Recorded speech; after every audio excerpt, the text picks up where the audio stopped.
Like all great pieces of fiction, this news story has hit a trilogy, 3 entries, and let's hope that that's just where it stays, because today I have exciting news for you, whether you're just a fan of Batman, of Superman, or of comic books in general, because this news is good for you, and we're going to keep it very brief.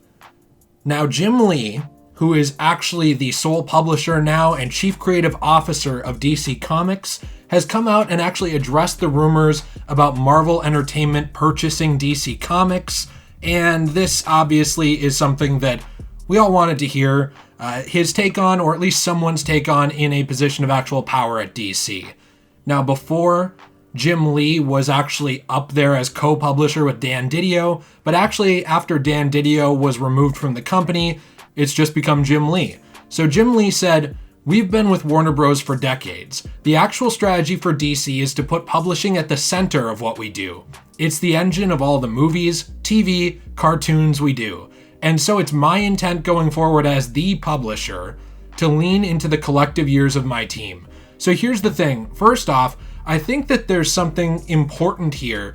This was at a personal spotlight panel, and I do think that one thing that's important here is that he is saying that he is going to lean into the team at DC Comics. Now, this is a concern a lot of people had with Dan Didio, because they believe that he was actually ignoring a lot of team members at DC Comics, sort of pushing them to write different ways. We had all these stories before Didio left the company, and it's been reported that he was actually asked to leave the company. But we had all these stories before that he was sort of pushing writers to write things the way he wanted them to and playing hardball. And as, one of the co-creatives there, he had the right to do that. But the thing is that he sort of pushed in directions that reportedly were not wanted. So we had things like the new DC death metal really involving Batman, Superman, and Wonder Woman.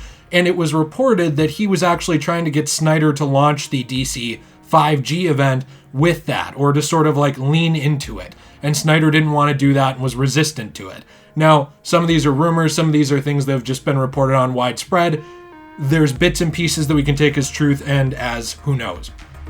But Jim Lee went on to say more, and he said, to address some of the stuff that is out there, there's rumors, speculation. I wouldn't put any credence to it. DC has been around for 85 years and will be around for another 85 years. I hope to be doing this panel in 85 years. And so here's what I'll say. As a big fan of Jim Lee, his art is beautiful. It's one of the best things I've seen in my life. I'm very passionate about the way he draws things.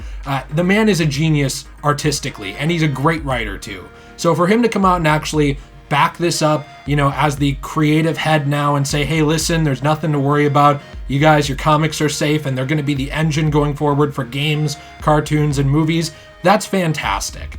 He also went on to talk about 5G, which a lot of us have been a little concerned about, rebooting the DC universe and just going with different characters. And he said, it's hard to talk about things that we haven't announced.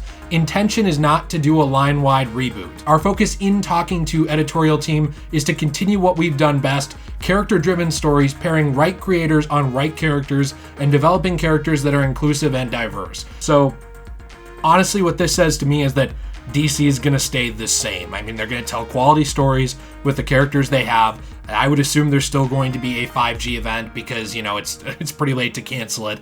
But I'm really excited that we've actually gotten closure on this story from Jim Lee, that there's nothing to be afraid of. Marvel is not taking over DC Comics. They're not taking the characters.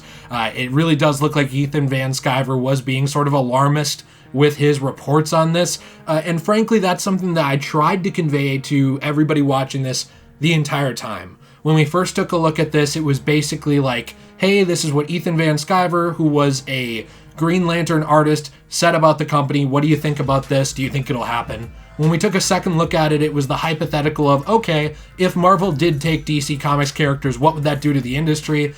And now we've come to the third and final act of this story. I hope, please, Doc Manhattan, in the multiverse above, please let this be the end. It looks like DC Comics is safe. So hey, let me know what you think in the comments down below. Are you excited about this? Were you like, man, I actually wanted to see DC with Marvel again? Do you think that maybe we will get some sort of crossover at some point, since it looks like, DC is going to remain independent with Warner Brothers? Let me know what you think in the comments down below. Be sure to check out our Twitter. We've got a Patreon now. Your support means the world to us. Instagram, and hey, we have a Discord where you can join to be part of a community that loves comics, cartoons, movies, video games, everything. We're just a bunch of big old nerds over there, and we'd love to have you. And I'll see you in the next one. Thanks a lot, guys, and we love you here.